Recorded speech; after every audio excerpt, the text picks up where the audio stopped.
ಉತ್ತರ ಕರ್ನಾಟಕ ನ್ಯೂಸ್, ಇದು ಕನ್ನಡದ ಉಸಿರು.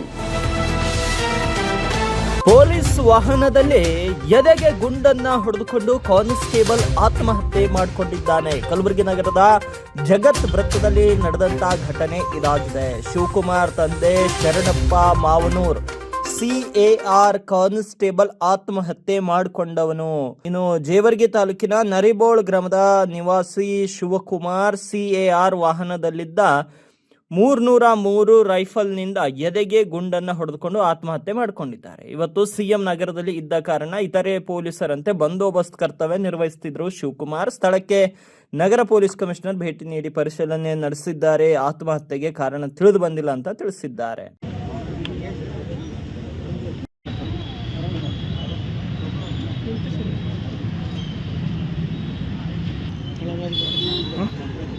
ಕೆಳಗಡೆ ಬಿದ್ದು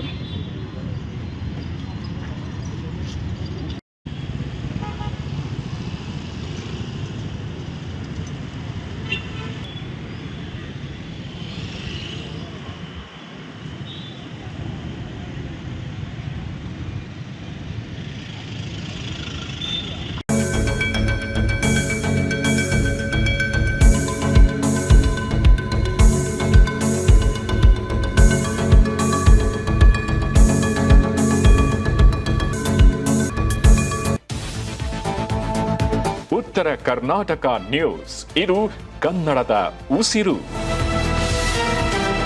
ಕೊಪ್ಪಳ ಜಿಲ್ಲೆ ಕೊಪ್ಪಳ ತಾಲೂಕಿನ ಕಿನ್ನಾಳ್ ಗ್ರಾಮದಲ್ಲಿ ಆಯೋಜನೆ ಮಾಡಲಾದ ಕಾರ್ಯಕ್ರಮದಲ್ಲಿ ಕರ್ನಾಟಕ ರಾಜ್ಯ ರೈತ ಸಂಘ ಹಾಗೂ ಹಸಿರು ಸೇನೆಯ ರಾಜ್ಯಾಧ್ಯಕ್ಷರಾದ ಚುನ್ನಪ್ಪ ಪೂಜಾರಿ ಹಾಗೂ ರಾಜ್ಯ ಗೌರವಾಧ್ಯಕ್ಷರಾದ ಶಶಿಕಾಂತ್ ಪಡಲ್ಸಲಗಿ, ರಾಜ್ಯ ಪದಾಧಿಕಾರಿಗಳು, ಜಿಲ್ಲಾ ಪದಾಧಿಕಾರಿಗಳು, ತಾಲೂಕು ಪದಾಧಿಕಾರಿಗಳ ನೇತೃತ್ವದಲ್ಲಿ ಸೋಮವಾರ ದಿವಸ ಕಿನ್ನಾಳ ನೂತನ ರೈತ ಸಂಘದ ಗ್ರಾಮ ಘಟಕದ ಸಮಾರಂಭದ ಉದ್ಘಾಟನೆಯ ಅಂಗವಾಗಿ ಕಿನ್ನಾಳ ಗ್ರಾಮದ ನೂತನ ರೈತ ಸಂಘದ ಪದಾಧಿಕಾರಿಗಳ ವತಿಯಿಂದ ಗ್ರಾಮದ ಪ್ರಮುಖ ರಾಜಬೀದಿಗಳಲ್ಲಿ ಡೋಳು ಕುಣಿತದೊಂದಿಗೆ ಎತ್ತಿನ ಗಾಡಿ ಮೆರವಣಿಗೆ ಮೂಲಕ ರೈತ ಸಂಘದ ಕಿನ್ನಾಳ ಗ್ರಾಮ ಘಟಕವನ್ನ ಸಸಿಗೆ ನೀರು ಹಾಕುವ ಮೂಲಕ ರೈತ ಸಂಘವನ್ನ ಉದ್ಘಾಟನೆ ಮಾಡಲಾಯಿತು.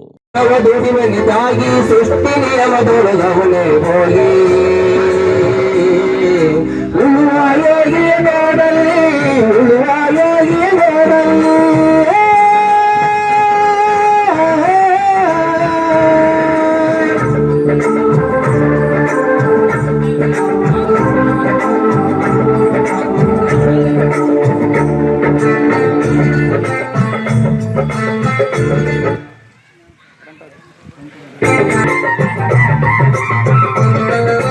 ನೂಕುಗಳನ್ನೇ ನಡೆಯುತ್ತಲಿರಲಿ ತಂದೆ ಕಾರ್ಯವ ಬಿಡನೆಂದು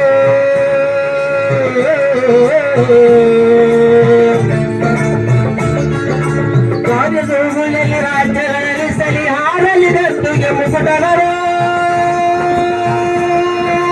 ರಾಜ್ಯಗಳಲ್ಲಿ ಸಲಿ ರಾಜ್ಯಗಳಲ್ಲಿ ಹಾರಲಿ ದತ್ತುಗೆ ಮುಕುಟನರು.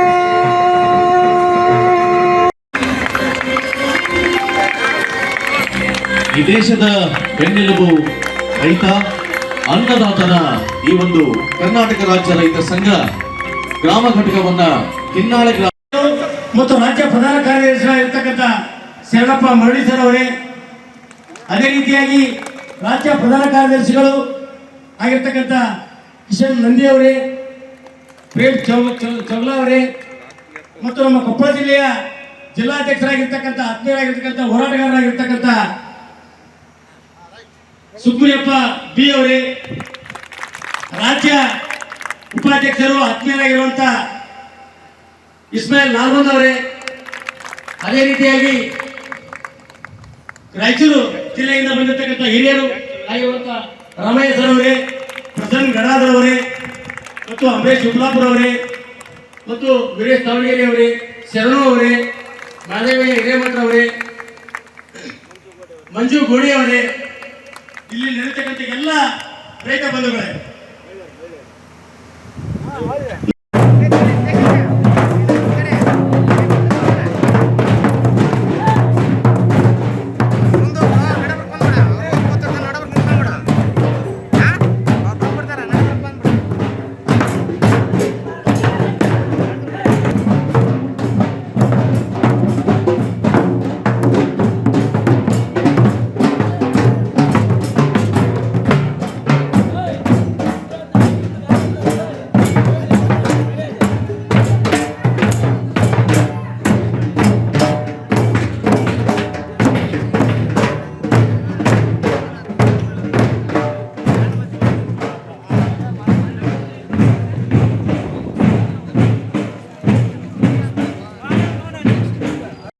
ರಾಸಾಯನಿಕ ಕೃಷಿ ಅಂದ್ರ ಮನೆ ಬೀಜಗಳ ಬದಲಿಗೆ ಹೈಬ್ರಿಡ್ ತಳಿ ಬೀಜಗಳನ್ನ ಕೊಂಡ್ಕೊಂತ ಬಿತ್ತದ ನಮ್ಗೆ ರಾಸಾಯನಿಕ ಕೃಷಿ.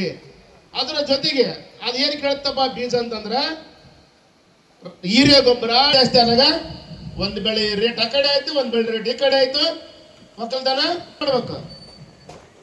ಮತ್ತೆ ಈ ಸಾವಯವ ಕೃಷಿ ಅಂತಂದವ್ರು ಯಾರು?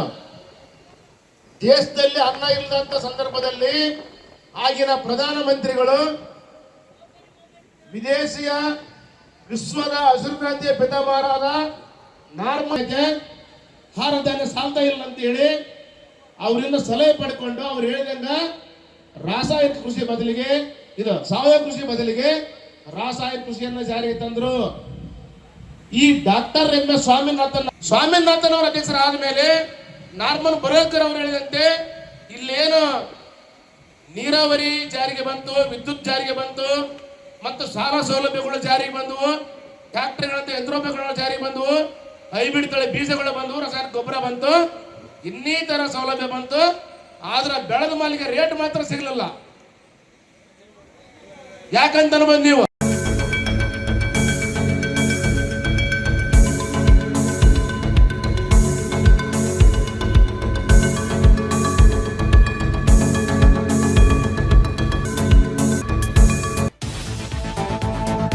ಉತ್ತರ ಕರ್ನಾಟಕ ನ್ಯೂಸ್, ಇದು ಕನ್ನಡದ ಉಸಿರು.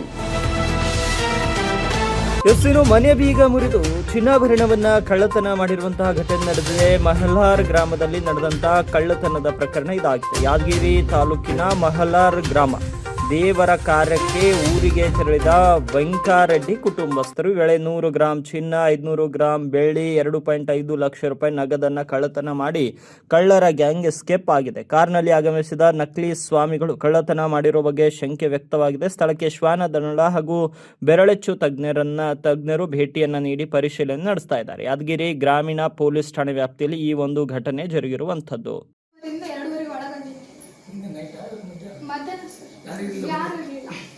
ನೀವೆಲ್ಲ ಡಬ್ಬಿ ಅವು ಮುಟ್ಟಿದಮ್ಮ, ನಮಗೂ ಸಹ ಬಂದ ಮೇಲೆ ಕೈ ಕೊಟ್ರಿ. ನೀವು ಹಂಗೆಲ್ಲ ಮುಟ್ಟಬಾರ್ದಂತ ಹೇಳೀನಿ ನಾನು. ಇಷ್ಟೆಲ್ಲ ಹುಷಾರಿದ್ರು ಕೆಟ್ಟ ದೊಡ್ಡ ಸಿಸ್ಟಮ್ ಬೀದರ್ ಮಾಡಿಬಿಟ್ರಿ ನೀವು.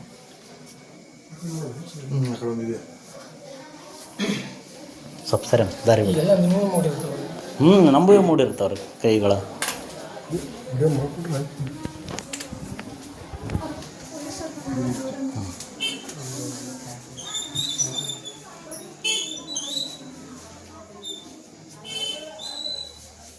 ಇಲ್ಲ ಬೆಳಕಾಗ್ತದೆ.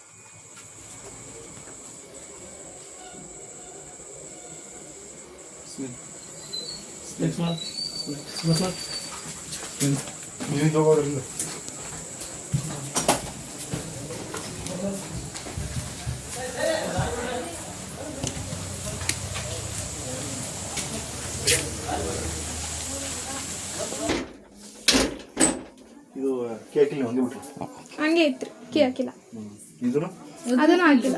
ಕೀಲಿ ಇಲ್ಲ ರೀ ಅದಕ್ಕೂ, ಅಂದ್ರೆ ಆ ಕಡೆದು ಅದಕ್ಕೆ ಕೀಲಿ ಅದನ್ನು ಹೊಡೆದು ಬಿಟ್ಟಿದ್ದಾರೆ. ಚೆಕ್ ಮಾಡಿರೋ ಅಲ್ಲಿ ಸಿಕ್ಕಿಲ್ಲ. ಹೌದು ಸರ್.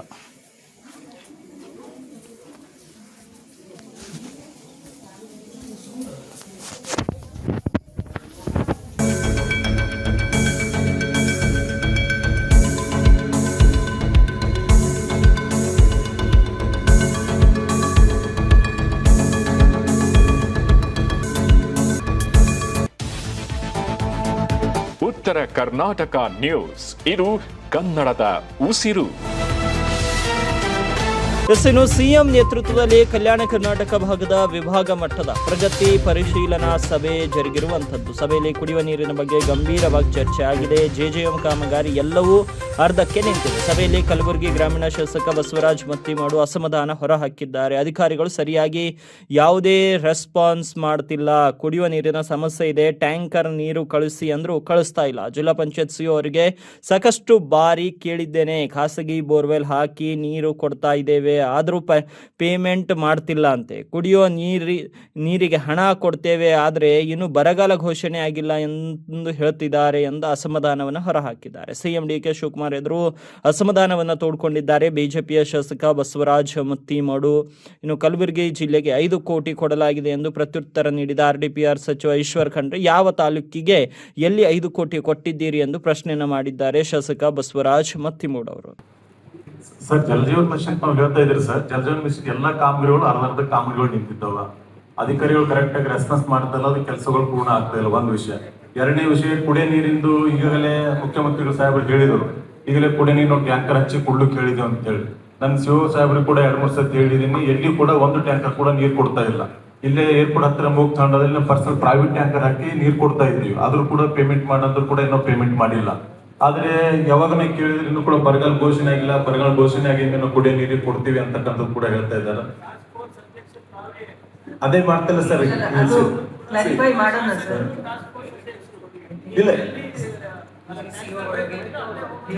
ಇಲ್ಲ ಸರ್, ನೀವು ಸಿಒ ಡೈರೆಕ್ಷನ್ ಕೊಡಿ ಸರ್. ಬೇಕಾದ್ರೆ ಅದ್ರ ಬಗ್ಗೆ ನೀವು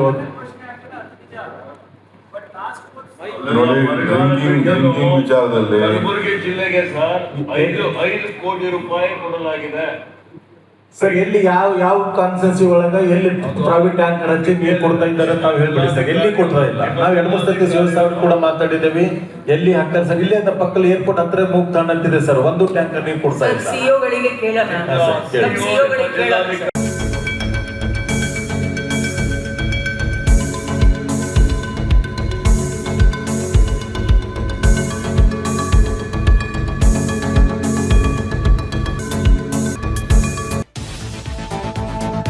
ಉತ್ತರ ಕರ್ನಾಟಕ ನ್ಯೂಸ್, ಇದು ಕನ್ನಡದ ಉಸಿರು. ಇನ್ನು ಸಿಎಂ ಪ್ರಗತಿ ಪರಿಶೀಲನಾ ಸಭೆಯಲ್ಲಿ ರೆಬಲ್ ಆಗಿದ್ದಾರೆ ಬಿಜೆಪಿಯ ಶಾಸಕ BR ಪಾಟೀಲ್. ಬರ ಪರಿಶೀಲನಾ ಸಭೆಯಲ್ಲಿ ಶಾಸಕ BR ಪಾಟೀಲ್ ಅಸಮಾಧಾನ ಹೊರಹಾಕಿದ್ದಾರೆ. ಪ್ರಗತಿ ಪರಿಶೀಲನಾ ಸಭೆಗಿಂತ ಮುಂಚೆ DC, CO ಶಾಸಕರನ್ನ ಕೂರಿಸಿಕೊಂಡು ರಿವ್ಯೂ ಮಾಡಿ ಆಮೇಲೆ ಬೇಕಾದ್ರೆ ನೀವು ಮೀಟಿಂಗ್ ಮಾಡಿ ಅಂತ BR ಪಾಟೀಲ್ ಹೇಳಿದ್ದಾರೆ. ನಾವು ಹೇಳೋದೇ ಬೇರೆ, ಅವ್ರು ಹೇಳೋದೇ ಬೇರೆ ಆಗಿರುತ್ತೆ. ವಾಸ್ತವಿಕತೆಗೆ ಸಮೀಪ ಇರಬೇಕು ಅಲ್ವಾ ಅಂತ BR ಪಾಟೀಲ್ ಪ್ರಶ್ನೆಯನ್ನ ಮಾಡಿದ್ದಾರೆ. ಮುಂದೆ ಹೇಳ್ತೀವಿ ಬಿಡಿ, ನಿಮ್ಮ ಜಿಲ್ಲಾ ಉಸ್ತುವಾರಿ ಸಚಿವರಿಗೆ ಹೇಳ್ತೇನೆ ಬಿಡಿ ಅಂತ ಸಿಎಂ DK ಶಿವಕುಮಾರ್ ಸಬೂಬು ಹೇಳಿರುವಂತದ್ದು. ವಿಚಾರ ನಿಮ್ಮ ಸಮಸ್ಯೆಗೆ ಅದಕ್ಕೆ ಉತ್ತರ ಇದೆ ಅಂತ ಹೇಳ್ತಾ ಇದ್ದೀವಿ. ಕನ್ವಿನ್ಸ್ ಅಂತಂದ್ರೆ ಅವ್ರೇನು ಕನ್ವಿನ್ಸ್ ಮಾಡೋದು ಅವ್ರದ್ದು ಬರ್ಕೊಟ್ಟದ್ದು ಕರೆಕ್ಟ್ ಇದೆಯಾ ಇಲ್ಲ ಅನ್ನೋದನ್ನ ನಿಮ್ಮ ಎದುರುಗಡೆ CO ಮತ್ತು DC ಶಾಸಕರಿಗೆ ಕೂಡಿಸ್ಕೊಂಡು ತಾಲೂಕು ರಿವ್ಯೂ ಮಾಡಿ ವಾಸ್ತವಿಕತೆ ಗೊತ್ತಾಗ್ತದೆ. ಆಮೇಲೆ ಮೀಟಿಂಗ್ ಕರೆದು ಮಾತಾಡಿ. ಯಾಕಂದರೆ ನಾವು ಹೇಳೋದು ಬೇರೆನೆ, ಅವ್ರು ಹೇಳೋದು ಬೇರೆನೆ. ಈಗ ವಾಸ್ತವಿಕತೆಗೆ ಇದು ಸನ್ನಿಹಿತ ಮಾತಲ್ಲ ಸರ್. ಹೇಳ್ತೀವಿ ಬಿಡಿ, ನಿಮ್ಮ ಮಾತಲ್ಲ ನಿಮ್ಮ ಡಿಸ್ಟ್ರಿಕ್ಟ್ ಮಿನಿಸ್ಟರ್ ಹೇಳ್ತೀನಿ. ಸರ್ ನಮಸ್ಕಾರ ಸರ್. ಈಗ ಮುಂದಿನ ವರ್ಷ ಫೆಬ್ರವರಿ ತನಕ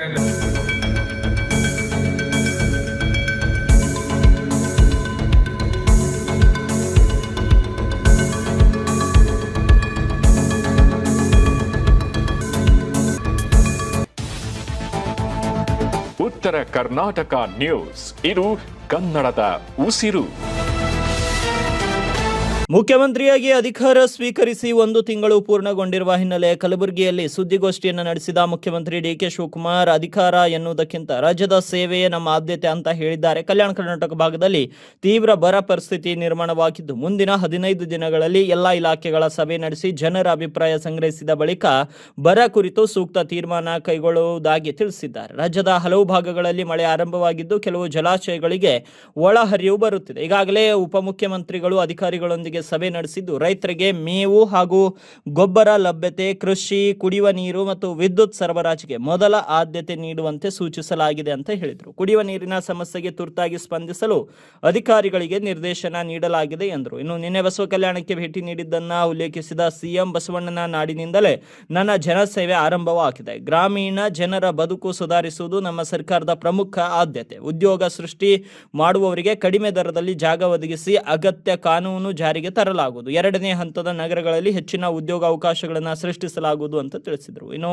ವಿಶೇಷ ಮತದಾರರ ಪಟ್ಟಿ ಪರಿಷ್ಕರಣೆ ಕುರಿತು ಪ್ರತಿಕ್ರಿಯಿಸಿದ ಅವರು, ಸರ್ಕಾರ ಸಂಪೂರ್ಣ ಪಾರದರ್ಶಕವಾಗಿ ಪ್ರತಿಕ್ರಿಯೆ ನಡೆಸುತ್ತಿದ್ದು ಮತದಾರರನ್ನು ಉಳಿಸಿಕೊಳ್ಳುವುದೇ ಉದ್ದೇಶವಾಗಿದೆ. ಯಾವುದೇ ಅಕ್ರಮಕ್ಕೆ ಅವಕಾಶ ನೀಡುವುದಿಲ್ಲ. BLO ಸಿಬ್ಬಂದಿ ಕಾನೂನು ಬಾಹಿರವಾಗಿ ನಡೆದುಕೊಳ್ಳುವುದಿಲ್ಲ ಅಂತ ಸ್ಪಷ್ಟಪಡಿಸಿದರು. ಇನ್ನು ಕಲ್ಯಾಣ ಕರ್ನಾಟಕ ಪ್ರದೇಶ ಅಭಿವೃದ್ಧಿ ಮಂಡಳಿ 5,000 ಕೋಟಿ ಅನುದಾನ ಲಭ್ಯವಿದ್ದು ಎಲ್ಲ ಯೋಜನೆಗಳನ್ನು ಶೀಘ್ರ ಅನುಷ್ಠಾನಗೊಳಿಸುವಂತೆ ಶಾಸಕರಿಗೆ ಸೂಚಿಸಲಾಗಿದೆ. ಹಲವು ಯೋಜನೆಗಳಿಗೆ ಈಗಾಗಲೇ ಸರ್ಕಾರದಿಂದ ಅನುದಾನ ಬಿಡುಗಡೆಯಾಗಿದೆ ಅಂತ ತಿಳಿಸಿದರು. ಇನ್ನು ರೈತರ ಸಾಲ ಮನ್ನಾ ಕುರಿತು ಬೇಡಿಕೆಗೆ ಪ್ರತಿಕ್ರಿಯಿಸಿದ ಸಿಎಂ, ಸಾಲ ಮನ್ನಾ ವಿಚಾರವನ್ನು ಪರಿಶೀಲಿಸಲಾಗುವುದು. ಹಿಂದೆ ನಮ್ಮ ಸರ್ಕಾರವು ಸಾಲ ಮನ್ನಾ ಮಾಡಿತ್ತು. ಬೇರೆ ರಾಜ್ಯಗಳ ಕ್ರಮಗಳನ್ನು ಗಮನಿಸುತ್ತಿದ್ದೇವೆ ಎಂದರು. ಇನ್ನು ಹೊಸ ಇಲಾಖೆಗಳ ರಚನೆ ಕುರಿತು ಸಚಿವ MB ಪಾಟೀಲ್ ಅಪಸ್ವರ ಎತ್ತಿದ್ದಾರೆ ಎಂಬ ಪ್ರಶ್ನೆಗೆ ಉತ್ತರಿಸಿದ ಸಿಎಂ, ಯಾವುದೇ ಅಪಸ್ವರವಿಲ್ಲ, ಅದು ನಿಮ್ಮ ಅಭಿಪ್ರಾಯ ಅಷ್ಟೇ ಅಂತ ಹೇಳಿದರು. ಇದೇ ವೇಳೆ ರಾಜ್ಯ ಸಚಿವ ಸಂಪುಟ ವಿಸ್ತರಣೆ ಕುರಿತು ಕೇಳಲಾದ ಪ್ರಶ್ನೆಗೆ ಮುಖ್ಯಮಂತ್ರಿ DK ಶಿವಕುಮಾರ್ ಯಾವುದೇ ಪ್ರತಿಕ್ರಿಯೆ ನೀಡದೆ ಮೌನವನ್ನು ವಹಿಸಿದರು. ಮಾಧ್ಯಮದ ಎಲ್ಲ ಸ್ನೇಹಿತರೆ, ಗೌರವಾನ್ವಿತ ರಾಜ್ಯದ ಉಪಮುಖ್ಯಮಂತ್ರಿಗಳಂತ ಡಾಕ್ಟರ್ ಪರಮೇಶ್ವರ್ ಅವರೇ, ಹಿರಿಯ ಸಚಿವರಾದಂಥ ಸಹೋದ್ಯೋಗಿಗಳಂತ KH ಮುನಿಯಪ್ಪನವರೇ, ತಮ್ಮ ಜಿಲ್ಲಾ ಮಂತ್ರಿಗಳಂತ ಪ್ರಿಯಾಂಕ್ ಖರ್ಗೆ ಅವರೇ, ಶ್ಯಾಮ್ ಪ್ರಕಾಶ್ ಪಾಟೀಲ್ ಅವರೇ,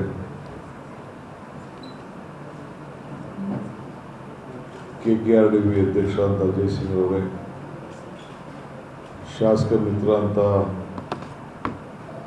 ಪಾಟೀಲ್ ಅವರು ಮತ್ತು ನಮ್ಮ ಗುತ್ತಿದಾರರವರೇ, ಅಲ್ಲಂಪ್ರಭು ಅವರು,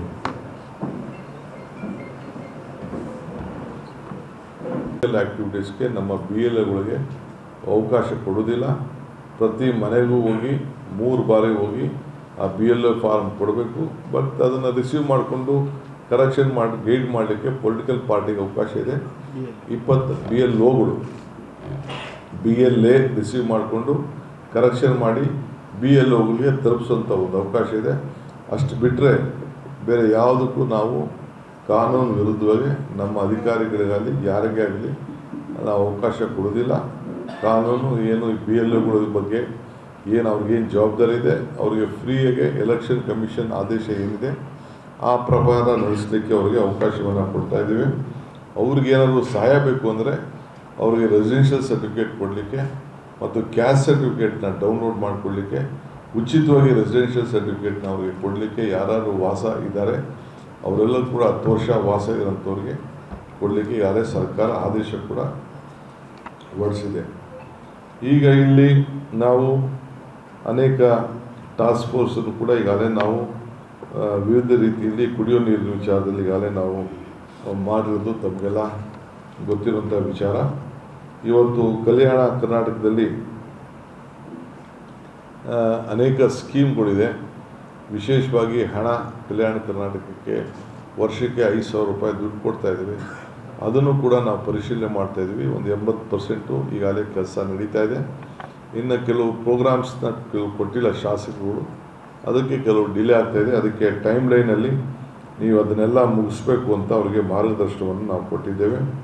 ಸೊ ಎಲ್ಲ ಯೋಜನೆಗಳನ್ನು ಅನುಷ್ಠಾನ ತರಲಿಕ್ಕೆ ಟೈಮ್ ಲೈನಲ್ಲಿ ಹಣ ಖರ್ಚು ಮಾಡಲಿಕ್ಕೆ ಈಗಾಗಲೇ ಏನು ಕಳೆದ ಈ ಪ್ರಾರಂಭ ಮಾಡಿದಾಗಿಂದ ನಮ್ಮ ಸರ್ಕಾರ ಬಂದ ಮೇಲೆ ನಾವೇನು ಮಾತು ಕೊಟ್ಟಿದ್ದೋ ಆ ಮಾತು ಪ್ರಕಾರ ಈಗಾಗಲೇ ಹಣ ಕೂಡ ಈಗಾಗಲೇ ಬಿಡುಗಡೆ ಮಾಡ್ಕೊಂಡು ಬಂದಿದೆ. ಕುಡಿಯೋ ನೀರು ವಿಚಾರದಲ್ಲಿ ಎಲ್ಲ RO ಪ್ಲ್ಯಾಂಟ್ಗಳಿಗೆ ರೀಚೆಕ್ ಮಾಡಬೇಕು ಅಂತ ಹೇಳಿದ್ದೇವೆ. ವಾಟರ್ ಕ್ವಾಲಿಟಿ ಚೆಕ್ ಮಾಡಬೇಕು ಅಂತ ಹೇಳಿದ್ದೇವೆ. ವಾಟರ್ ಪ್ಲ್ಯಾಂಟ್ಗಳನ್ನೆಲ್ಲ ಹೊಸದಾಗಿ ನೀವು ಚೆಕ್ ಮಾಡಿ ಅವ್ರಿಗೇನಾದ್ರು ಕೆಟ್ಟೋಗಿತ್ತು ಅಂದರೆ ರಿಪೇರಿ ಮಾಡಿಸಿ ಇನ್ಸ್ಪೆಕ್ಷನ್ ಮುಗಿಸಿ ನಿಮ್ಮ ದಾಖಲೆಗಳನ್ನು ಎಲ್ಲ ನಮ್ಮ DCಗಳು ಇಟ್ಕೊಳ್ಬೇಕು, CEಗಳು ಇಟ್ಕೊಳ್ಬೇಕು. ಯಾವ RO ಪ್ಲ್ಯಾಂಟ್ ಏನೇನು ಇದೆ ಅಂತೇಳಿ ಅದಕ್ಕೂ ಕೂಡ ಮಾರ್ಗದರ್ಶನವನ್ನು ಕೊಟ್ಟಿದ್ದೇವೆ. ಇದಲ್ಲದೆ ನಮ್ಮ ಕಂದಾಯ ಇಲಾಖೆಯಲ್ಲಿ ಒಂದು ದೊಡ್ಡ ರೆವಲ್ಯೂಷನ್ ಕಾರ್ಯಕ್ರಮ ಇಡೀ ಭಾರತದಲ್ಲಿ ಯಾವ ಸರ್ಕಾರನೂ ತೆಗೆದುಕೊಂಡು ಆಗದೆ ಹೋದಂಥ ಒಂದು ಕಾರ್ಯಕ್ರಮ ಈ ಖಾತಾ ಕಾರ್ಯಕ್ರಮವನ್ನು ಅವರು ಸಂಪಾದನೆ ಮಾಡಿದಂಥ ಆಸ್ತಿಗಳನ್ನು ದಾಖಲೆಗಳನ್ನು ಸರಿಯಾಗಿ ಕೊಡಬೇಕು ಅಂತೇಳಿ ಈ ಖಾತಾ ಕಾರ್ಯಕ್ರಮವನ್ನು ಪೋಡಿ ಮಾಡಿಕೊಡುವಂಥ ಕಾರ್ಯಕ್ರಮ ಈ ಸ್ವತ್ತು ಕಾರ್ಯಕ್ರಮವನ್ನು ನಮ್ಮ ಸರ್ಕಾರ ಇಟ್ಕೊಂಡಿದೆ. ಅದನ್ನು ಕೂಡ ಟೈಮ್ ಲೈನಲ್ಲಿ ನಾವೆಲ್ಲರೂ ಕೂಡ ದಾಖಲೆ ವಿತ್ ಫೋಟೋಗ್ರಾಫ್, ಅವನ ವ್ಯಕ್ತಿ ಫೋಟೋ ಮತ್ತು ಆಸ್ತಿ ಫೋಟೋ ಎಲ್ಲ ಕೂಡ ಹಾಕಿ ಉಚಿತವಾಗಿ ಅವರ ಮನೆ ಬಾಗಿಲಿಗೆ ಅದನ್ನೆಲ್ಲ ಒದಗಿಸುವಂಥ ಕಾರ್ಯಕ್ರಮ ಕೂಡ ಈಗ ನಾವು ರೂಪಿಸಿದ್ದೇವೆ. ಕೇಂದ್ರ ಸರ್ಕಾರ ಮತ್ತು ಬೇರೆ ಬೇರೆ ರಾಜ್ಯಗಳು ಕೂಡ ಈ ನಮ್ಮ ಕಾರ್ಯಕ್ರಮಕ್ಕೆ ಭಾಳ ಮೆಚ್ಚುಗೆಯನ್ನು ವ್ಯಕ್ತಪಡಿಸಿದ್ದಾರೆ. ನಮ್ಮ ಅಧಿಕಾರಿಗಳಿಗೆ ಬೆಂಗಳೂರು ನಗರದಲ್ಲಿ ಏನು ನಾವು 26 ಲಕ್ಷ ಮನೆಗಳಿಗೆ ಖಾತೆಯನ್ನು ಫ್ರೀಯಾಗಿ ಕೊಡ್ತಾ ಇದ್ದೇವೆ, ಅದನ್ನು ನೋಡಿ ಈಗಾಗಲೇ ನಮಗೆ ಸರ್ಟಿಫಿಕೇಟ್ ಕೂಡ ಈಗಾಗಲೇ ಕೊಟ್ಟಿದ್ದಾರೆ. ಸೊ ಹಿಂಗೆ ಈ ಭೂ ಸುರಕ್ಷಾ ಯೋಜನೆ ಕಂದಾಯ ಗ್ರಾಮಗಳನ್ನು ಇವತ್ತು ನಾವು ಪ್ರತಿ ಗ್ರಾಮಗಳನ್ನು ನಾವು ಕಂದಾಯ ಗ್ರಾಮಗಳಾಗಿ ಪರಿವರ್ತನೆ ಮಾಡಲಿಕ್ಕೆ ಎಲ್ಲ ವ್ಯವಸ್ಥೆಯನ್ನು ಈಗಾಗಲೇ ನಾವು ಪ್ರಾರಂಭವನ್ನು ನಾವು ಮಾಡಿದ್ದೇವೆ. ಸೊ ಹಿಂಗೆ ಎಲ್ಲರೂ ಕೂಡ ನಾವು ಉಚಿತವಾಗಿ ಫ್ರೀಯಾಗಿ ಸರ್ಟಿಫಿಕೇಟ್ಗಳನ್ನು ಒದಗಿಸ್ಕೊಡುವಂಥ ಕಾರ್ಯಕ್ರಮ ಕೂಡ ನಾವು ಮಾಡ್ಕೊಂಡು ನಾವು ಬಂದಿದ್ದೇವೆ. ಇದಲ್ಲದೆ ಒಂದು ಹೊಸ ಪಾಲಿಸಿನ ಗ್ರಾಮೀಣ ಪ್ರದೇಶದ ಜನರು, ವಿದ್ಯಾರ್ಥಿಗಳು, ಮಕ್ಕಳು ಇದಕ್ಕೆ ನಗರಗಳಿಗೆ ಹೋಗೋದು ತಪ್ಪಿಸ್ಬೇಕು ಅಂತೇಳಿ CSR ಶಾಲೆಗಳನ್ನು ಪ್ರಾರಂಭ ಮಾಡಬೇಕು ಅಂತ ತೀರ್ಮಾನ ಮಾಡಿದ್ದೇವೆ. ಅಂದರೆ CSR ನಮ್ಮ ಖಾಸಗಿ ಫ್ಯಾಕ್ಟ್ರಿಯವರು ಯಾರು ಇರ್ತಾರೆ ಅವರು ಹಣವನ್ನು ಕೊಟ್ಟು ಗ್ರಾಮೀಣ ಪ್ರದೇಶದಲ್ಲಿ ಒಂದು ಒಳ್ಳೆಯ ಸ್ಕೂಲು KPS ಸ್ಕೂಲ್ 10 ರಿಂದ 15 ಕೋಟಿ ರೂಪಾಯಿ ಬಂಡವಾಳ ಮಾಡಿ ಹಾಕಿ ನಮಗೆ ಸರ್ಕಾರಕ್ಕೆ ಶಾಲೆ ಕಟ್ಟಿಕೊಡ್ಬೇಕು. ಅವರು ನಮಗೇನು ನಮ್ಮ ಕೈಗೆ ಹಣ ಕೊಡೋದು ಬೇಡ, ನಾವು ಜಾಗ 2000 ಸ್ಕೂಲ್ ಜಾಗನ ನಾವು ಕೊಡ್ತೀವಿ ಅವ್ರಿಗೆ, ಅಲ್ಲಿ ಅವ್ರು ಕಟ್ಕೊಂಡು ಅವ್ರ ಹೆಸರು ಇಟ್ಕೊಳ್ಬೇಕು. ಈಗ ನಿಮ್ಮಲ್ಲಿರೋ ಸಿಮೆಂಟ್ ಫ್ಯಾಕ್ಟ್ರಿ ಇರ್ಬೋದು, ಇಲ್ಲಿ ಯಾವ್ದಾದ್ರು ಕಬ್ಬಿಣದ ಫ್ಯಾಕ್ಟ್ರಿ ಇರ್ಬೋದು, ಅವ್ರಿಗೆಲ್ಲರೂ ಕೂಡ ನಾವು ಒಂದು ಪಟ್ಟಿ ಕೊಡ್ತೀವಿ, ಅಲ್ಲಿ ಜಾಗ ಕೊಡ್ತೀವಿ, ಅವರೇ ಕಟ್ಟಿ ಕೊಡೋಂಥದ್ದು ನಮಗೆ. ಏಕೆಂದರೆ ಅವರೇನು ನಾವು ದುಡ್ಡಿಗೆ ಕೇಳಿದ್ರೆ 18% GST ಕಟ್ಟಬೇಕಾಗ್ತದೆ. ಅದಕ್ಕೆ ನೀವೇ ಕಟ್ಟಿ ಮಾಡಲು ಮಾತ್ರ ನಾವು ಕೊಡ್ತೇವೆ. ಮಿಕ್ಕಿದ್ದು ಅದಕ್ಕೆ ಟೆಕ್ನಿಕಲ್ ಸ್ಟಾಫು, ಎಜುಕೇಷನ್ ಸ್ಟಾಫ್ಗೆ ಅದಕ್ಕೊಂದು ಬೇರೆ ಥರ ಒಂದು ಗೈಡ್ಲೈನ್ಸ್ ಕೂಡ ನಾವು ಮಾಡ್ತಾಯಿದ್ದೀವಿ. ಸೊ ಹಿಂಗೆ ಜನ ಬೆಂಗಳೂರು ಹಳ್ಳಿಯಿಂದ ನಗರಗಳಿಗೆ ಬರಬಾರ್ದು, ಅಲ್ಲೇ ಒಳ್ಳೆಯ ವಿದ್ಯಾಭ್ಯಾಸ ಸಿಗಬೇಕು. ಆದಷ್ಟು ನಮಗೆ 14-15 ವರ್ಷ ನಾವು ವಿದ್ಯಾಭ್ಯಾಸವನ್ನು ಉತ್ತಮವಾದಂಥ ನಮ್ಮ ಗ್ರಾಮೀಣ ಪ್ರದೇಶದ ಮಕ್ಕಳಿಗೆ ವಿದ್ಯಾಭ್ಯಾಸ ಕೊಡಬೇಕು ಅನ್ನೋದು ತೀರ್ಮಾನ ಮಾಡಿ ಈಗಾಗಲೇ ನಮ್ಮ ಎಲ್ಲ ಅಧಿಕಾರಿಗಳಿಗೆ ಮಾರ್ಗದರ್ಶನವನ್ನು ಕೊಟ್ಟಿದ್ದೇವೆ. ಇದಲ್ಲದೆ ಈಗಾಗಲೇ ತಮಗೆಲ್ಲ ಗೊತ್ತಿದೆ, ಜನರ ಸಮಸ್ಯೆಯನ್ನು ಆಲಿಸಲಿಕ್ಕೆ, ಕುಂದು ಕೊರತೆಗಳನ್ನು ವಿಚಾರಿಸಲಿಕ್ಕೆ ಒಂದು ಹೊಸ ಇಲಾಖೆ, ಪ್ರಜಾಸೇವಾ ಇಲಾಖೆ, ಆ ಇಲಾಖೆಯನ್ನು ನಾವು ಪ್ರಾರಂಭ ಮಾಡಿದ್ದೇವೆ. ಈಗ ಪ್ರತಿ ಮಂತ್ರಿಗಳು ಕೂಡ ಪ್ರತಿ ಕೇಂದ್ರ ಸ್ಥಳಕ್ಕೆ, ಪ್ರತಿ ತಾಲೂಕಿಗೂ ಭೇಟಿ ಕೊಡ್ತಾರೆ. ಒಂದೊಂದು ತಾಲೂಕಿನಲ್ಲಿ 15 ದಿನಕ್ಕೆ ಒಂದು ಸತಿ ಕಂಪಲ್ಸರಿ ಆ ಜಿಲ್ಲೆಯಲ್ಲಿ ಒಂದು ತಾಲೂಕು, ಉದಾಹರಣೆಗೆ 5-6 ಕ್ಷೇತ್ರ ಬರ್ತದೆ ನಮ್ಮ ಪ್ರಿಯಾಂಕ್ ಅವ್ರಿಗೆ, 15 ದಿನಕ್ಕೆ ಒಂದು ಸತಿ ಒಂದು ಆ ಕ್ಷೇತ್ರಕ್ಕೆ ಕಂಪಲ್ಸರಿ ಅವ್ರು ಹೋಗಲೇಬೇಕು, ಅವ್ರು ಆಯ್ಕೆ ಮಾಡ್ಕೋಬೇಕು. ಒಂದು 15 ದಿನಕ್ಕೆ ಒಂದು ದಿನ ಶನಿವಾರ ಒಂದು ತಾಲೂಕಲ್ಲಿ ಪ್ರಜಾಸೇವೆ ಇಲಾಖೆಯಿಂದ ಪ್ರಜಾದರ್ಶನ, ಪ್ರಜಾಸೇವೆ ಅಭಿಯಾನ ಮಾಡಲೇಬೇಕು. ಅದಕ್ಕೊಂದು ಹೊಸ ಟೆಂಪ್ಲೇಟ್ ರೆಡಿ ಮಾಡ್ತಾ ಇದ್ದೇವೆ, ಫಾರ್ಮೆಟ್ ರೆಡಿ ಮಾಡ್ತಾ ಇದ್ದೇವೆ. ಆ ಪ್ರಕಾರ ಕಾರ್ಯಕ್ರಮ ಮಾಡಬೇಕು. ಶಾಸಕರುಗಳು ಕಂಪಲ್ಸರಿಯಾಗಿ ಹೋಬಳಿ ಮಟ್ಟದಲ್ಲಿ, ಪಂಚಾಯತಿ ಮಟ್ಟದಲ್ಲೂ ಕೂಡ ಆ ಕಾರ್ಯಕ್ರಮವನ್ನು ನಡೆಸಬೇಕು. ಅದು ಕೂಡ ಮಾರ್ಗದರ್ಶನ ಕೊಟ್ಟು ಅದಕ್ಕೊಂದು ಒಳ್ಳೆಯ ಅಧಿಕಾರಿಗಳನ್ನಿಟ್ಟು ಒಂದು ಮಿನಿಸ್ಟ್ರಿನೇ ಅದಕ್ಕೋಸ್ಕರ ನಾವು ಸಿದ್ಧತೆಯನ್ನು ನಾವು ಮಾಡ್ಕೊಂಡು ಬರ್ತಾ ಇದ್ದೇವೆ. ಇದಲ್ಲದೆ ಈಗಾಗಲೇ ನಾವು ಘೋಷಣೆ ಮಾಡಿದ್ದೇವೆ, ರಾಹುಲ್ ಗಾಂಧಿಯವರು ಈ ದೇಶದ ಉದ್ದಗಲಕ್ಕೂ ಕೂಡ ಪಾದಯಾತ್ರೆ ಮಾಡಿದ್ರು, ಭಾರತ್ ಜೋಡೋ ಯಾತ್ರೆ. ಏತಕ್ಕೆ ಮಾಡೋದು? ಯುವಕರಿಗೋಸ್ಕರ, ಜನ ಒಗ್ಗಟ್ಟಾಗಿರಬೇಕು, ಜಾತ್ಯತೀತ ಮನೋಭಾವ ಇಟ್ಕೊಂಡಿರಬೇಕು ಅಂಥೇಳಿ ಭಾರತ್ ಜೋಡೋ ಸಂಘಟನೆಯನ್ನು ಮಾಡಿದ್ರು. ಸೊ ಅದರ ನೆನಪಿನಲ್ಲಿ ಒಂದು ಹೊಸ ಕಾರ್ಯಕ್ರಮವನ್ನು ನಮ್ಮ ಯುವಕರು ಒಂದಾಗಿರಬೇಕು, ಯಾವಾಗಲೂ ಕೂಡ ಸಾಂಸ್ಕೃತಿಕವಾದಂಥ ವಿಚಾರಗಳು, ಸಂವಿಧಾನದ ರಕ್ಷಣೆ ಮತ್ತು ಅವರ ನಾಯಕತ್ವ ಎಲ್ಲ ಬೆಳೆಸ್ಕೊಳ್ಳಿಕ್ಕೆ, ಕ್ರೀಡೆ ಎಲ್ಲ ಕೂಡ ಮಾಡಲಿಕ್ಕೆ ಒಂದು 10,000 ಭಾರತ್ ಜೋಡೋ ಯುವಕ ಸಂಘಗಳನ್ನು ಪ್ರಾರಂಭ ಮಾಡಬೇಕು ಅಂತೇಳಿ ನಾವೀಗಾಗಲೇ ತೀರ್ಮಾನ ಮಾಡಿದ್ದೇವೆ. ಈಗಾಗಲೇ ಆದೇಶ ಹೊರಡಿಸಿದ್ದೇವೆ. ಪ್ರತಿ ಪಂಚಾಯತಿಗೆ ಒಂದೊಂದು ಸಂಘ, ಟೌನಲ್ಲಿ ಪ್ರತಿ ಒಂದು ವಾರ್ಡಲ್ಲೂ ಕೂಡ ಒಂದೊಂದು ಸಂಘ, 200ರಿಂದ 250 ಜನ ಕನಿಷ್ಠ ಮೆಂಬರ್ಸ್ ಇರ್ತಾರೆ. ಒಂದು ಸಂಘಕ್ಕೆ ಸರ್ಕಾರ 10 ಲಕ್ಷ ರೂಪಾಯಿ ವರ್ಷಕ್ಕೆ ಕೊಡ್ತದೆ. ಆ ಕಾರ್ಯಕ್ರಮವನ್ನು ನಾವು ನಡೆಸ್ಕೊಂಡು ನಾವೇನು ಗೈಡ್ಲೈನ್ಸ್ ಕೊಡ್ತೇವೆ ಆ ಕಾರ್ಯಕ್ರಮ ಕೂಡ ಅವ್ರಿಗೆ ನಡೆಸಲಿಕ್ಕೆ ಅವ್ರಿಗೆ ಮಾರ್ಗದರ್ಶನ ಕೊಡ್ತಾ ಇದ್ದೇವೆ. ಸೊ ಈ ಭಾರತ್ ಜೋಡೋ ಯುವಕ ಸಂಘ ನೆಕ್ಸ್ಟ್ ಮಂತ್ 15ನೇ ತಾರೀಕು ಅಷ್ಟೊತ್ತಿಗೆ ಎಲ್ಲ ರಿಜಿಸ್ಟ್ರೇಷನ್ ಆಗಿ ಚಾಲೂ ಆಗುವಂಥ ವ್ಯವಸ್ಥೆಯನ್ನು ಮಾಡ್ತಾ ಇದ್ದೇವೆ. ಈಗಾಗಲೇ ಅದಕ್ಕೆ ಏನೇನು ಬೇಕು ಗೈಡ್ಲೈನ್ಸ್ನೆಲ್ಲ ಕೂಡ ನಾವು ಕಳಿಸ್ಕೊಡ್ತಾ ಇದ್ದೇವೆ.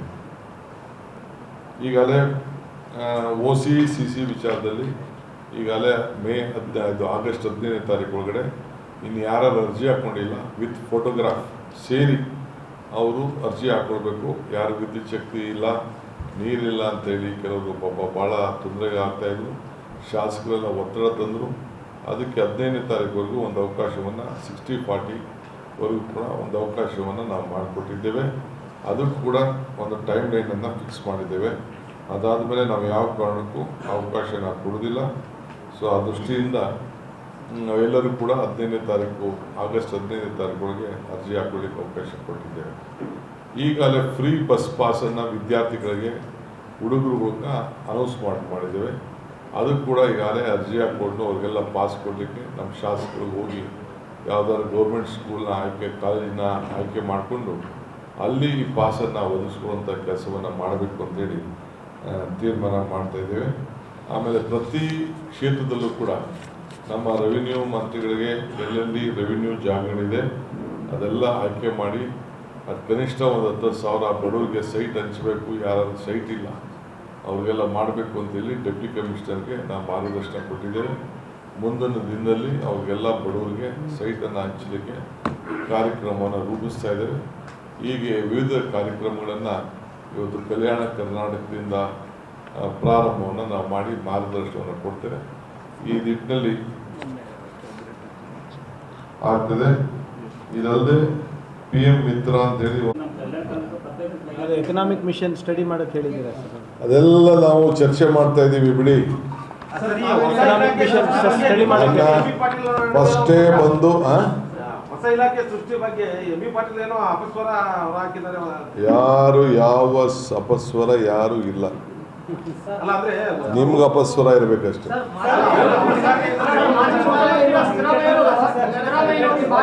ಅದೇ ಎಕನಾಮಿಕ್ ಮಿಷನ್ ಪರಿಶೀಲನೆ ಮಾಡಕ್ಕೆ ಹೇಳಿದ್ದಾರೆ. ಕಲ್ಯಾಣ ಕರ್ನಾಟಕ ಎಕನಾಮಿಕ್ ಮಿಷನ್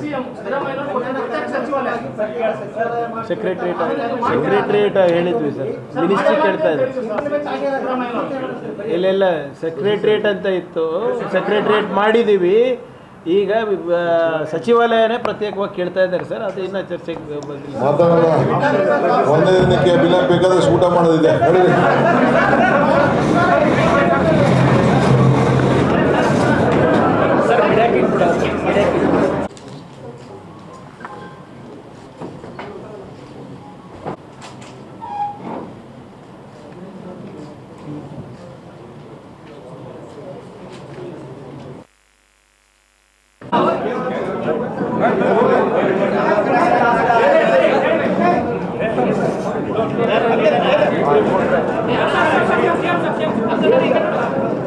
ಬನ್ನಿ ಇನ್ನೊಬ್ಬರಲ್ಲಿ ಲಾಸ್ಟ್ ಒನ್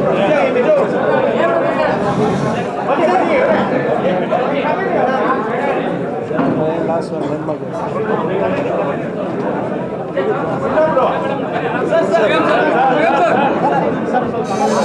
ಸರ್. ಇದು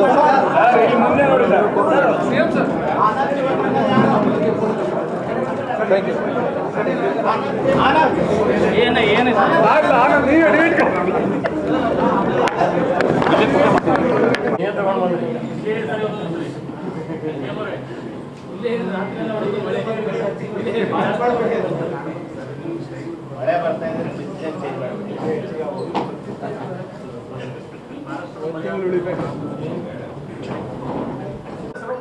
ಬಿಜೆಪಿ ಕೈ ಸುಟ್ಕೊಂಡಿದ್ದಾರೆ, ದುಡ್ಡು ಕಳ್ಕೊಂಡಿದ್ದಾರೆ. ತುರ್ತು ಪರಿಹಾರ ಕೊಡೋದಕ್ಕೆ ಸರ್ಕಾರ ಆಲೋಚನೆ ಮಾಡುತ್ತೆ. NDRF ಜಸ್ಟ್ ಅವೈಲೇಬಲ್ ಇದೆ, ಎಲ್ಲ ನಾವು ತಿಳಿಸ್ತೇವೆ. ಸದ್ಯ ಇವತ್ತು ತಾನೇ ಬಂದಿದ್ದೀನಲ್ಲ, ನೀವು ಸಹಕಾರ ಕೊಡಿ. ಗಂಭೀರ ಸರ್. ರೈತರು ಅಸೆಸ್ಮೆಂಟ್ ಆಗಬೇಕು. ಇನ್ನು ಈಗ ಸ್ಟಾರ್ಟ್ ಈಗ ಶುರುವಾಗಿದೆ. ಇನ್ನು ಅಸೆಸ್ಮೆಂಟ್ ಮಾಡಬೇಕು. ಕೇಂದ್ರ ಸರ್ಕಾರದ ನೀತಿ ಏನದನ್ನು ನೋಡಬೇಕು. ಅವ್ರು ಏನು ಹೇಳ್ತಾರೆ ಅಂತ ನೋಡಬೇಕು. ನಾವು ಏನು ಹೇಳ್ತಾರೆ ನೋಡಬೇಕು. ಗ್ರೌಂಡ್ದಲ್ಲಿ ಏನು ವಾಸ್ತವಾಂಶ ಏನಿದೆ ಅದೆಲ್ಲ ಕೂಡ ಪರಿಶೀಲನೆ ಆಗಬೇಕು. ಯಾವ ರೀತಿ ಅವ್ರ ಮಾರ್ಗದರ್ಶನ ಇದೆ ಅಂತ ನೋಡಬೇಕು. ನಮ್ಮ ರಿಪೋರ್ಟ್ನ ಡೆಲ್ಲಿ ಕೊಡಬೇಕು. ಅದಕ್ಕೊಂದು ಮಾನದಂಡ ಇದೆ. ಆ ಮಾನದಂಡ ಪ್ರಕಾರ ಆದ್ಮೇಲೆ ಅವರು ಒಬ್ಬೊಬ್ರು ಕೇಳಿದ್ರೆ ಅನುಕೂಲ ಆಗುತ್ತೆ ಸರ್.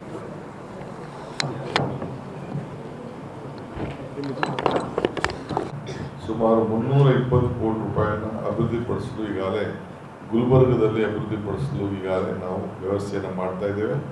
ಸೊ ಅದಲ್ಲದೆ ಬೆಳೆ ವಿಮೆ ವಿಚಾರದಲ್ಲಿ ಜನ ಭಾಳ ಆತಂಕ ಇದ್ದರು. ಈಗಾಗಲೇ ಹಂಗಾಮಿ ನಲ್ಲಿ ಮುಂಗಾರಿಗೆ ತೊಂದರೆ ಆದಾಗ ಅದಕ್ಕೆ ನಮಗೆ ದುಡ್ಡು ಬಂದಿಲ್ಲ ಅಂತ ಹೇಳ್ತಾ ಇದ್ರು. ಒಟ್ಟು 585 ಕೋಟಿ ರೂಪಾಯಿ ಬೆಳೆ ವಿಮೆ ಪರಿಹಾರವನ್ನು ಈಗಾಗಲೇ ಲೆಕ್ಕಾಚಾರ ಮಾಡಲಾಗಿತ್ತು. ಇದರಲ್ಲಿ 243 ಕೋಟಿ ರೂಪಾಯಿ ಇತ್ಯರ್ಥಪಡಿಸಲಾಗಿದೆ. ಇನ್ನು 344 ಕೋಟಿ ರೂಪಾಯಿಗಳನ್ನು ಈ ದಿನ ಅಂದರೆ 225 ಕೋಟಿ ರೂಪಾಯಿ ಅನುದಾನವನ್ನು ಬಿಡುಗಡೆ ಮಾಡಲು ಆದೇಶವನ್ನು ನಾವು ಕೊಟ್ಟಿದ್ದೇವೆ. ಉಳಿದ ವಿಮೆ ಪರಿಹಾರವನ್ನು ಸದ್ಯದಲ್ಲೇ ಬಿಡುಗಡೆ ಮಾಡಲು ಸೂಕ್ತ ಕ್ರಮವನ್ನು ಕೈಗೊಳ್ತಾ ಇದ್ದೇವೆ. ಇಷ್ಟು ವಿಚಾರವನ್ನು ಇವತ್ತು ನಾವೆಲ್ಲ ಬಂದು ಬೆಳಗ್ಗೆಯಿಂದ 4 ಗಂಟೆ ಎಲ್ಲ ಜನಪ್ರತಿನಿಧಿಗಳನ್ನ ಕರೆಸಿ ಅವರ ಅಭಿಪ್ರಾಯವನ್ನು ಕೇಳಿ ಅವರ ಸಲಹೆಯನ್ನು ಕೇಳಿ ಅವ್ರಿಗೇನು ಮಾರ್ಗದರ್ಶನ ಕೊಡಬೇಕು ಆ ಕೆಲಸವನ್ನು ಕೂಡ ಇವತ್ತು ನಾವು ಮಾಡಿದ್ದೇವೆ. ಭಾಳ ಸಂತೋಷ ಆಯಿತು. ಎಲ್ಲ ಅಧಿಕಾರಿಗಳು ಕೂಡ ರಾಜ್ಯ ಮಟ್ಟದಿಂದ ಚೀಫ್ ಸೆಕ್ರೆಟರಿ ಆದಿಯಾಗಿ ಎಲ್ಲ ಅಧಿಕಾರಿಗಳು ಕೂಡ ಬಂದು ಪಾಲ್ಗೊಂಡು ಸುಮಾರು 50ಕ್ಕೂ ಹೆಚ್ಚು ಜನ ಶಾಸಕರು ಕೂಡ ಅವರು ಕೂಡ ಬಂದು ಎಂಪಿಗಳು ಬಂದು ಪಾಲ್ಗೊಂಡು ಮಾರ್ಗದರ್ಶನವನ್ನು ಕೊಟ್ಟಿದ್ದಾರೆ.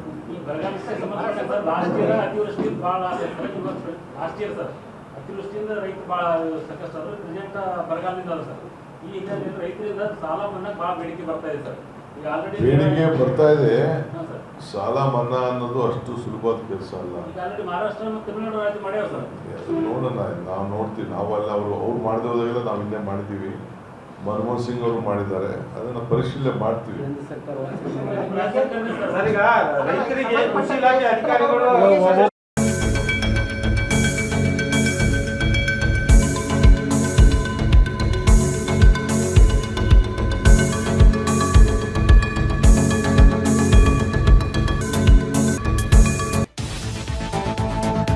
ಉತ್ತರ ಕರ್ನಾಟಕ ನ್ಯೂಸ್, ಇದು ಕನ್ನಡದ ಉಸಿರು. ರಾಜ್ಯದಲ್ಲಿ ಎಸ್ಐಆರ್ ಜಾರಿಯ ಬೆನ್ನಲ್ಲೇ 10 ಗೊಂದಲಗಳು ಸೃಷ್ಟಿಯಾಗಿರುವಂಥದ್ದು. ಗೊಂದಲದ ಮಧ್ಯೆ ಚರ್ಚೆಗೆ ಗ್ರಾಸವಾದ ಸಚಿವ ಜಾರ್ಜ್ ಅವರ ಹೇಳಿಕೆ. ಹೊಸಪೇಟೆಯಲ್ಲಿ ಸಚಿವ ಜಾರ್ಜ್ ಹೇಳಿಕೆಯನ್ನೇ ಕೊಟ್ಟಿರುವಂಥದ್ದು. ಎಸ್ಐಆರ್ ಪ್ರಕ್ರಿಯೆಯಲ್ಲಿ 3 ಪಕ್ಷಗಳು ಭಾಗಿಯಾಗಿವೆ. ಚುನಾವಣಾ ಆಯೋಗದ ಎಸ್ಐಆರ್ ಫಾರ್ಮ್ ಪರಿಶೀಲನೆ ಮಾಡುತ್ತದೆ. ರಾಜ್ಯ ಸರ್ಕಾರದ ಅಧಿಕಾರಿಗಳೇ BLOಗಳಾಗಿರುತ್ತಾರೆ. ಎಸ್ಐಆರ್ ಜಾರಿ ಮಾಡಿದ್ದು ಚುನಾವಣಾ ಆಯೋಗ, ಆದರೆ ಫಾರ್ಮ್ ಭರ್ತಿ ಮಾಡಿಸೋದನ್ನ ನಮ್ಮ ಸರ್ಕಾರದ ಅಧಿಕಾರಿಗಳೇ ಕೆಲಸ ಮಾಡ್ತಿದ್ದಾರೆ. ಕಾಂಗ್ರೆಸ್, ಬಿಜೆಪಿ, JDS ಸೇರಿ ಎಲ್ಲ ರಾಜಕೀಯ ಪಕ್ಷಗಳು BLOಗಳು ಸಹಕಾರ ಮಾಡ್ತಿದ್ದಾರೆ. ಅನಕ್ಷರಸ್ಥರಿಗೆ ಸಹಾಯ ಆಗಲಿ ಅಂತ BLOಗಳು ಫಾರಂ ತುಂಬುವ ಕೆಲಸವನ್ನ ಮಾಡ್ತಿದ್ದಾರೆ. ಅದರಲ್ಲೇನು ತಪ್ಪಿದೆ ಅಂತ ಸಚಿವ KJ ಜಾರ್ಜ್ ಹೇಳಿದ್ದಾರೆ. BLO ಮನೆ ಮನೆಗೆ ಹೋಗ್ತಿಲ್ಲ ಅನ್ನೋದನ್ನ ಅಲ್ಲಗೆಳೆದಿದ್ದಾರೆ ಸಚಿವ ಜಾರ್ಜ್ ಅವರು. ರಾಜ್ಯ ಸರ್ಕಾರ ಸುಮ್ಮನೆ ಈ ವಿಚಾರದಲ್ಲಿ ಮೂಗು ತೋರಿಸಿ ಹಾಳು ಮಾಡ್ತಾ ಇದೆ ಪ್ರಕ್ರಿಯೆ ಅಂತ ನಿನ್ನೆ ರಾಮುಲ್ ಅವರು ಸುದ್ದಿಗೋಷ್ಠಿ ಮಾಡಿ ಆರೋಪ ಮಾಡಿದ್ರು. ರಾಮುಲ್ ಮಾಜಿ ಸಚಿವರು ಎಸ್ಕಾಮ್ಸ್ ಅಲ್ಲಿ ರಾಜ್ಯ ಸರ್ಕಾರ ಆಗಲಿ ನಮ್ಮ ಪಕ್ಷದವರಾಗಲಿ ಅದಕ್ಕೆ ಅನ್ಯಾಯ ಆಗಬಾರ್ದು, ಕರೆಕ್ಟ್ ಆಗಿ ಮಾಡಬೇಕು. ನೋಡಿ, ಈಗ ವೆಸ್ಟ್ ಬೆಂಗಾಲ್ ಆಯ್ತು, ಬಿಹಾರ್ಲಿ ಆಯ್ತು, ಎಲ್ಲ ಡಿಲೀಟ್ ಮಾಡ್ತಾ ಇದ್ರು. ಅದಕ್ಕೆ ಹಂಗನ್ನ ಡಿಲೀಟ್ ಮಾಡಬಾರ್ದು ಅಂತ ದೇಶದಿಂದ ನಾವು ಎಚ್ಚರ ವಹಿಸಿದ್ದೀವಿ. ಅದು ನಾವು ಎಚ್ಚರ ವಹಿಸಿದಾಗ ಯಾರು ಅದನ್ನು ಮ್ಯಾನಿಪುಲೇಟ್ ಮಾಡ್ತಾ ಇದ್ರು, ಕೆಲವರು ಮಾಡ್ತಾ ಇದ್ರು, ಅವರಿಗೆ ಮಾಡ್ಲಿಕ್ಕೆ ಆಗ್ತಾ ಇಲ್ಲ. ಅದಕ್ಕೆ ಅವರು ಈ ತರ ರಾಜ್ಯದಲ್ಲಿ ಸರ್ಕಾರ ಇದನ್ನು ಮಾಡ್ತಾ ಇದೆ ಅಥವಾ ಚುನಾವಣಾ ಆಯೋಗ ಮಾಡ್ತಾ ಇದೆ ಎಸ್ಐಆರ್ ಪ್ರಕ್ರಿಯೆ? ನೋಡಿ, ಚುನಾವಣಾ ಆಯೋಗ ಅಲ್ಲ ಇದು. ಚುನಾವಣಾ ಆಯೋಗ SIR ಮಾತ್ರ ವೆರಿಫೈ ಮಾಡ್ತಾರೆ. ಎಲ್ಲ ರಾಜಕೀಯ ಪಕ್ಷಗಳು, ಕಾಂಗ್ರೆಸ್, ಬಿಜೆಪಿ, JDS ಅವರು ಎಲ್ಲರೂ BLOಗಳಿಗೆ ಅವ್ರನ್ನ ರೆಕಗ್ನೈಸ್ ಆಗಿದೆ. ಅದಕ್ಕೆ ನಾವೇನ್ ಮಾಡ್ತೀವಿ, ಯಾರು ಅರ್ಹರು ಬಿಟ್ಟು ಹೋಗಬಾರ್ದು ಅಂತ ಕೆಲವೊಂದು ಇವರು ಇರ್ತಾರೆ, ಯಾರು ವಿದ್ಯಾವಂತರು ಇರುವುದಿಲ್ಲ, ಅವ್ರಿಗೆ ಸಹಾಯ ಮಾಡ್ಬೇಕಲ್ಲ. ಫಾರ್ಮ್ ಫಿಲಪ್ ಮಾಡಿ ಅದ್ರಲ್ಲಿ ತಪ್ಪಿದೆ. ಮನೆ ಮನೆಗೂ ಹೋಗ್ತಾ ಇಲ್ಲ, ಸಾಗಿ ಮಾಲ್ಗೆ ಹೋಗ್ತಾರೆ, ಮುಸ್ಲಿಂ ಓಟ್ಗಳು ಮಾತ್ರ ಅವರು ಕೊಡ್ತಾರೆ ಅಂತ. ಮಾಡಬೇಕಾಗಿದೆ ಆ ಕೆಲಸ ಅದು ಯಾರ್ದು ಕೆಲಸ? ಯಾರ ಕಡೆ ಬರ್ತಾರೆ? ಯಾವ ಸರ್ಕಾರ ಎಲೆಕ್ಷನ್ ಕಮಿಷನ್ ಕೆಳಗಡೆ ಬರ್ತದೆ. ಅಪ್ಪು ನಮ್ಮನ್ನು ಕೇಳಿದ್ರೆ ನಾನೇನು ಮಾಡ್ಲಿ ಸರ್? ನಿಮ್ ಕಾರ್ಯಕರ್ತರ ಬಹಳ ಜನ ಹೌದು ಸರ್, ಜನರಿಗೆ ಸಹಾಯ ಒತ್ತಡ ಹಾಕ್ತಾರೆ. ಇಲ್ಲ, ಒತ್ತಡ ಹಾಕ್ತಾರೆ, ಅಧಿಕಾರಿಗಳ ಮೇಲೆ ಒತ್ತಡ ಹಾಕ್ತಾರೆ. ಉತ್ತರ ಕೊಡ್ಬೇಕಾ? ಹ್ಞೂ ಸರ್, ನೀವು ಸತ್ತವರಲ್ಲ ಸರ್, ಹೇಳಿ ಕೊಡ್ತೀನಿ. ಸ್ವಲ್ಪ ನಮ್ಮ ಯಾರೇ ಕಾರ್ಯಕರ್ತರು ಅವರಿಗೆ ಒತ್ತಾಯ ಆಗ್ತಾ ಇದೆ. ನಮ್ಮ ಕಾರ್ಯಕರ್ತರು ಮತದಾರರಿಗೆ ಸಹಾಯ ಮಾಡ್ತಾರೆ, ಆ ಫಾರ್ಮ್ ಫಿಲ್ ಮಾಡಲಿಕ್ಕೆ ಸಹಾಯ ಮಾಡ್ತಾರೆ. ಒತ್ತಾಯ ಮಾಡೋದು, ಅದನ್ನ ಸೈನ್ ಮಾಡೋದನ್ನು BLO ಕೆಲಸ. ನಮ್ಮ BLAಗಳು ಸೇರಿದಂತೆ ಅವ್ರ ಜೊತೆ ಇರ್ತಾರೆ. ನಾವು ಅವ್ರನ್ನ ಸ್ವಲ್ಪ ಆಕ್ಟಿವ್ ಆಗಿದ್ದಾರೆ ಹೊರತು ಅದರಿಂದ ಯಾರಿಗೆ ತೊಂದರೆ ಇಲ್ಲ. ಅಂದ್ರೆ ರಾಜ್ಯದಲ್ಲಿ ಕಾಂಗ್ರೆಸ್ ಸರ್ಕಾರ ಆಡಳಿತಕ್ಕಿರೋದ್ರಿಂದ ಆರೋಪ ಮಾಡ್ತಾರೆ ಸರ್. ಲಾಸ್ಟ್ ಟೂರಿಸಂ ಸಂಬಂಧಪಟ್ಟ ಕೆಲವು ಜಾಗದಲ್ಲಿ ಕೆಲವೊಂದು ಮ್ಯಾನುಫ್ಯಾಕ್ಚರ್ಸ್ ನಡೆಸಿದ್ದಾರೆ. ಆ ಮ್ಯಾನುಫ್ಯಾಕ್ಚರ್ಸ್ ಮಾಡಲಿಕ್ಕೆ ನಮ್ಮ ಪಕ್ಷದವರು ಭಾರಿ ಜಾಗೃತಿಯಿಂದ ಬಿಡ್ತಾ ಇಲ್ಲ. ಅದಕ್ಕೆ ಕೆಲವರಿಗೆ ಇದು ಸರ್. ಈಗ ನಿಮ್ಮ ಟೂರಿಸಂ ಸಂಬಂಧಪಟ್ಟಂಗೆ ಹಂಪಿ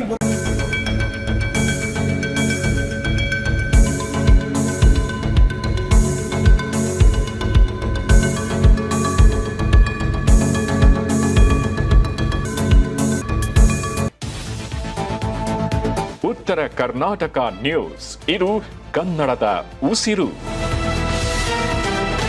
ಹಂದಿಗಳ ಕಾಟ ತಪ್ಪಿಸಲು ಹೊಲದ ಬೇಲಿಗೆ ಅಕ್ರಮ ವಿದ್ಯುತ್ ಸಂಪರ್ಕ, ಯುವಕನ ಸಾವು. ಚಿಟಗುಪ್ಪ ತಾಲೂಕಿನ ಬಸಿರಾಪುರ ಗ್ರಾಮದಲ್ಲಿ ದುರ್ಘಟನೆ. ಬೀದರ್ ಜಿಲ್ಲೆಯ ಚಿಟಗುಪ್ಪ ತಾಲೂಕಿನ ಬಸಿರಾಪುರ ಗ್ರಾಮದಲ್ಲಿ ಘಟನೆ ಆಗಿರುವಂಥದ್ದು. ಬಸಿರಾಪುರ ಗ್ರಾಮದ ಸುದೀಪ್ ನಿರ್ನಾಕರ್ ಎಂಬ ಯುವಕ ವಿದ್ಯುತ್ ತಗುಲಿ ಸಾವನ್ನಪ್ಪಿದ್ದಾನೆ. ಕಾಡು ಹಂದಿಗಳ ಕಾಟ ತಡೆಯಲು ಹೊಲದ ಬೇಲಿಗೆ ಕರೆಂಟ್ ಅಳವಡಿಸಿದ್ದ ರೈತ ಹುಲ್ಲೆಪ್ಪ ಮೇತ್ರೆ ಅನ್ನೋ ರೈತ ಅಕ್ರಮವಾಗಿ ವಿದ್ಯುತ್ ಸಂಪರ್ಕವನ್ನ ಪಡೆದಿದ್ದ. ವಿದ್ಯುತ್ ಇದೆ ಎಂದು ಗಮನಿಸದೆ ತಂತಿ ಬೇಲಿ ದಾಟುವಾಗ ವಿದ್ಯುತ್ನಿಂದ ಸಾವನ್ನಪ್ಪಿದ್ದಾನೆ. ಬೇಮಳಖೇಡ ಪೊಲೀಸ್ ಠಾಣೆಯಲ್ಲಿ ಪ್ರಕರಣ ಕೂಡ ದಾಖಲಾಗಿದೆ.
ಈಗ ನಾವು ನೋಡಿದೆವು, ನಮಗೆ ಗೊತ್ತಾಯ್ತು.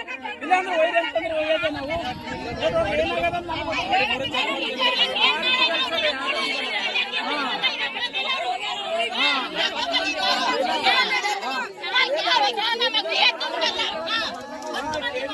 ಬಂದ್ಬೇಕು.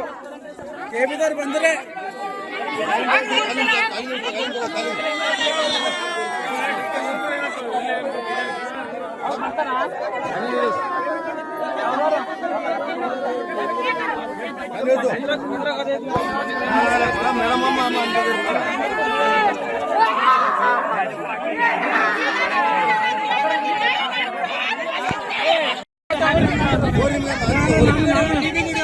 ನಮ್ ಡಾಟ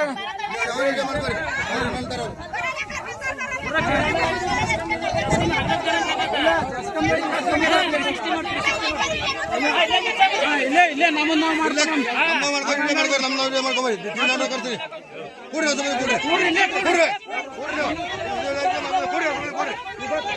ಕೊಡ್ರಿ